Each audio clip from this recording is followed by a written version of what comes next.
Hi guys and welcome back to the channel. Today I've got two replays in the Soviet Tier 7 Premium Heavy Tank, the IS-2 Berlin.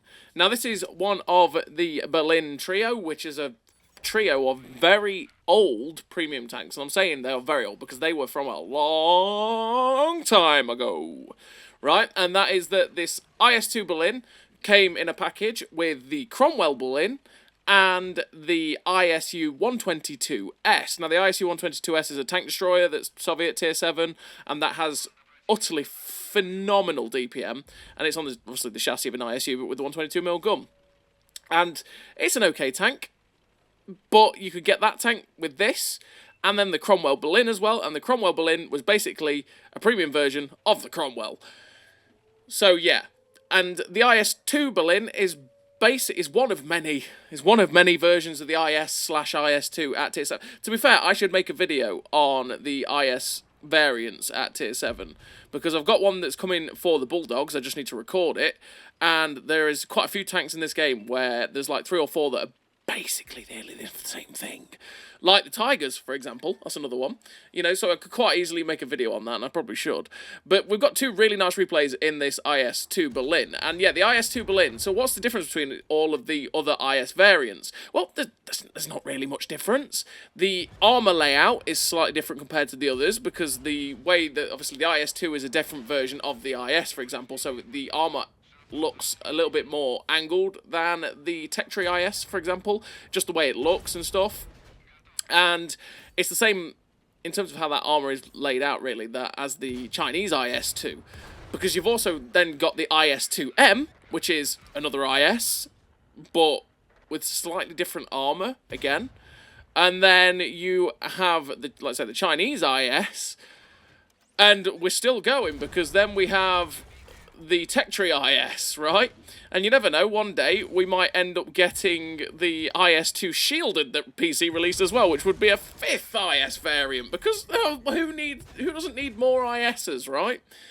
And yeah, there really isn't that much different between all of these ISs. I mean, for the most part, it tends to be how the armour is angled, which means that, you know, visually they look slightly different, and that the Chinese IS-2 is about 3 kilometers, because this tank goes at 34 kilometers an hour. The Chinese IS-2 goes at 37 kilometers an hour. The IS-2M goes at 32 kilometers an hour, and the Tech Tree one goes at 34, but has a way better power to weight ratio than all of them, so it gets up to its top speed way easier. But in terms of that, everything else, they're pretty much the same. There's really not much to choose between all of them, really. They're just, yeah, it's like the ever so slightly minor differences. That is what is the difference between all the IS variants, pretty much. So yeah, the IS-2 Berlin, I like it because I like the IS. Like, I've always enjoyed playing the IS, and this tank has 175 pen on its AP, 217 pen on its APCR, and then 61 pen on the HE. The gun is really derpy. It's something that's always been a case for these ISs, because you do have, on this version, 0.46 accuracy, which is, again, very, very derpy. You really want to help this gun out if you humanly can do. 3.4 second aim time as well is ew. It just means it aims in really slowly. The gun likes to miss quite a few shots, and then especially if you're in a tier 9 game, you struggle to pen things as well, because 175 pen does struggle, with 217 being not quite enough for some of the tier 9s as well. And then you also are as blind as a bat.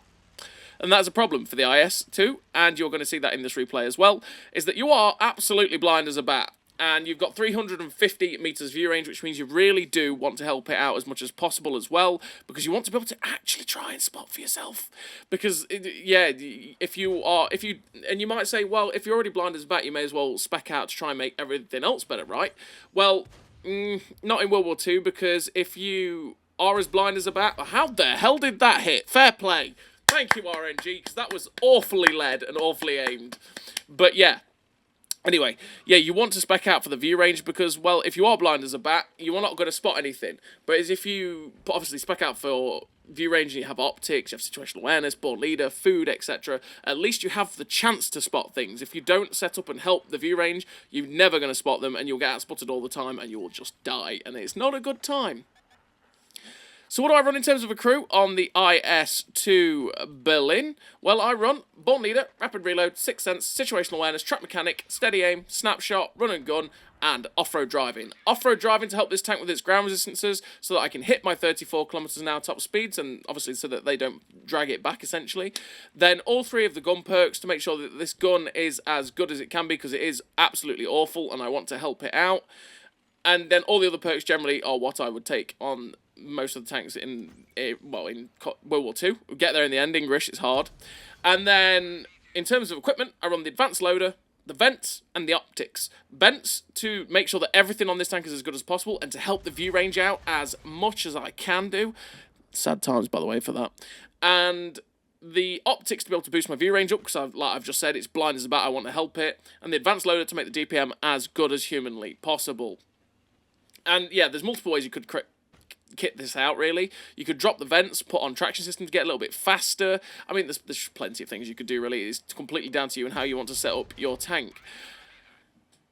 So yeah, we're on this replay, and on this replay, you've seen us get exceptionally unlucky with some of the stuff that's happened so far. Obviously, we've lost most of our hit points, we've been on 6 kills, and we do finally manage to shut down the M44 there for our 7th kill of the game. We low-rolled there and could have killed that M44 earlier, but we got lucky that the tank on our right missed, and therefore we got the chance to kill the M44. Just as we pulled the trigger on the VZ-44-1, he died, which is why I said it was a bit sad, because we could have had our 7th kill, and probably our 8th kill then, and we would have been on for a pulls. But we do manage to get the 8th kill, because we were patient enough to wait for the T-3488, and he pulled out and got shut down.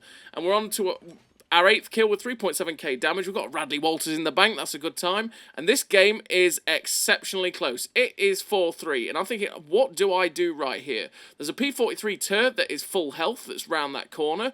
If he pokes out, he could obviously get us. There's the IS that's round the corner at F7. This game is on a knife's edge. It's not looking good so far. So I'm going to try and put myself in a position behind these bushes where I can hopefully try and get a shot into the IS-2 if he pokes out, because he is a one-shot. And I'm thinking at this point, oh, I could get a pulse here. This could be a good time. So we're just watching for this IS-2. I'm hoping that if the P-43 turret pops out on our right, we'll be able to spot him. But we get spotted. And it's like, no! Oh... that's where being blind as a bat is really not helpful. That guy out-spotted us in the bush. We could not see him, and he managed to shut us down. But we finished the game with the Ace Tanker, the Radley Walters, the Pascucci's, the Devastator, the Top Gun, 1238 base XP on a loss. Like I say, the 8 kills, 3.7k damage. That was a really nice game for the IS-2 Berlin there on that map, which was Severogorsk. And it's just a shame that, yeah, our view range really cost us in that game there. Because I thought that if I was sat up on that hill, I would spot the P-43 turret at any point he decided to pop out around that corner, and I would have the ability to pull back and get safe. Unfortunately, I did neither spot the P-43 turret, and neither could I also get back and get safe before we got shut down. And unfortunately, we couldn't quite get there to get that 10th kill, which is a sad time. It is what it is. It ended in a defeat, which is always sad. But we're on to the second replay. And this second replay, we're on this map, which is Erlenberg. And on Erlenberg, we are going to push, because of the spawns. I never normally go this way if we spawn where we did at A5. Or, you know, in that spawn, northern spawn in general. But because it's Team Destruction, I should say. Because it's Team Destruction, look where the spawns are. They've spawned at K6. We spawned at A5. Which means that what normally happens if it's normal spawns is most of their team will charge down this 9-0 line, and most of our team will charge down the 2 line. Well, a fair amount of our team have gone down the 2 line, because there's actually, 5 of us on this flank, which makes 10 on the other. But the thing is, and as you're seeing it on the map, in Team Destruction, what tends to happen a fair amount is that the enemy team goes to that left-hand flank on the 2 line, which means that this flank isn't basically I drive forward, spot 15 tanks and go, oh damn, I'm dead. So that's why we decided to come this way, and we found 2 tanks so far, and that is a T10 and the 1390. This 1390 is doing light tank things and just full sending. We try and get a shot on the move into that 1390, but unfortunately we missed. We're just using Randy and his big boy armor to protect us here, because these two guys will pen us no problem, whereas against Randy and his Oni, there's a chance that, you know, they could bounce, because the Oni has decent armor. Obviously, they are tier 9s, though. It's more against the 1390 than the T10, because the T10 will butter both of us, whereas the 1390 will actually bounce off of Randy, whereas he won't bounce off of me. And we actually got a shot on the move into that 1390, which set him on fire, gave us a good amount of damage, and Randy managed to shut him down. Now we're against another tier 9 tank here, which is the T10, and we've got the APCR loaded, because basically the AP at 175 pen is not really going to go through that guy's lower plate, but the 217 pen APCR might. Randy in his own knee shuts down that T10 there, which is good, so that gets rid of him. We're up to 1300 damage with 71 assistance. The artillery was spotted. There he is. I think, oh, you know what, I can launch a HE round at him. So I load the HE because I thought I might have a bit longer before he gets lit up, but he gets spotted. We got the HE in, and we shut him down. We didn't need the HE in the end. We'd have just been better leaving AP there. That was just a bad decision to switch out to HE. I thought, oh, maybe I can be greedy and get more, but silly decision. And even against an M12 like that, it's got spaced armor on the back from a little sledge, so the likelihood is we would have hit that M12 and probably just not penned anyway, because, yeah, why not? So it's a poor decision, really. We should have just stuck with AP. So we're trying to maneuver ourselves now into a position to get a shot at this hammer that this 1390 was shooting at. And just as we get it, obviously, he gets unspotted. We make a poor decision yet again, and that is going for that shot into the hammer. We shouldn't have tried to take that shot blind. We should have just waited for him to get respotted. Clearly, the 1390 or the heavy tank were going to spot him up, and we'd have been able to get the shot in. But we do actually get the shot into his upper plate. He's just sitting there. We try and get the... Oh, he neo'd it. What? This is the Matrix. He managed to actually pull back just as we pulled the trigger, and we ended up missing that hammer, which is sad, sad time. But we need to now push up. We know there's a YAG-88 over there, and there's a medium tank just got spotted as well at H1. But we need to push up, because if we stayed where we were and we got lit up, that YAG-88 was in the perfect position to farm the living hell out of us. So we needed to push forward so that we got ourselves into this dip here, which should keep us safe from both the medium tank and the YAG Tiger 88. But that YAG-88 is not paying attention to us. He is charging towards our heavy tank. Now he's paying attention to us, which means he's actually given his side and his rear to the other heavy tank, and those guys shut him down. I have no idea why he turned for me there, because that was the worst thing he could have done. He gave his rear to the heavy tank behind him and his side to the TD and to where Randy was. Weird decision, but hey-ho.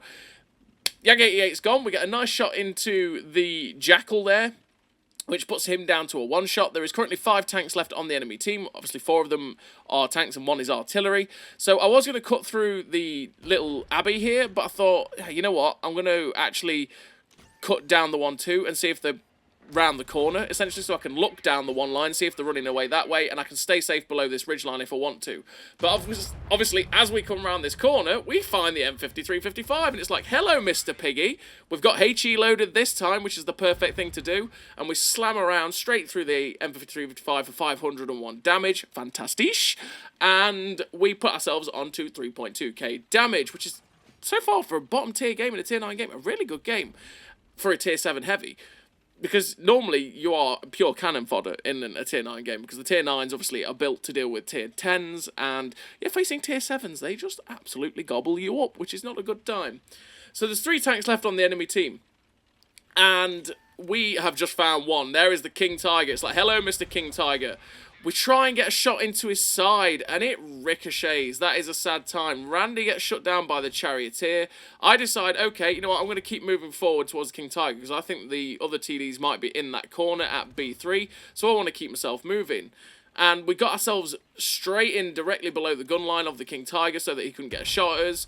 And then just as we were reloading the APCL to get a shot into the King Tiger to get rid of him, he gets shut down by the 1390, which means we sadly couldn't get any more damage into that King Tiger.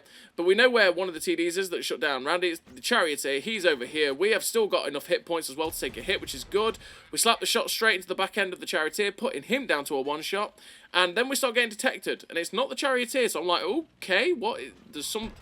That other TD, which is a challenger, as you've just seen, is still in a position to shoot at us. There we go. He gets spotted up, and we're in the perfect place to snipe towards him. So we're going to make sure we aim, and we finally hit that shot into the challenger. You can see it takes a long time for this gun to aim, but you don't want to take that snapshot realistically most of the time with this gun, because it will just miss. And you can see I'm just waiting,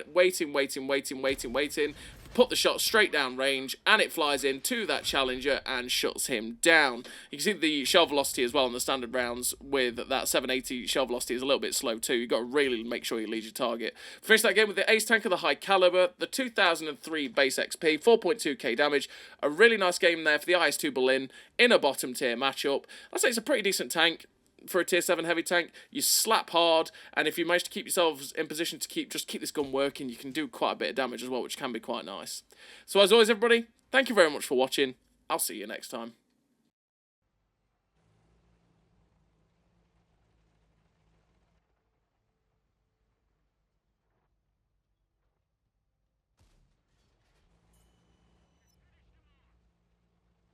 A great success.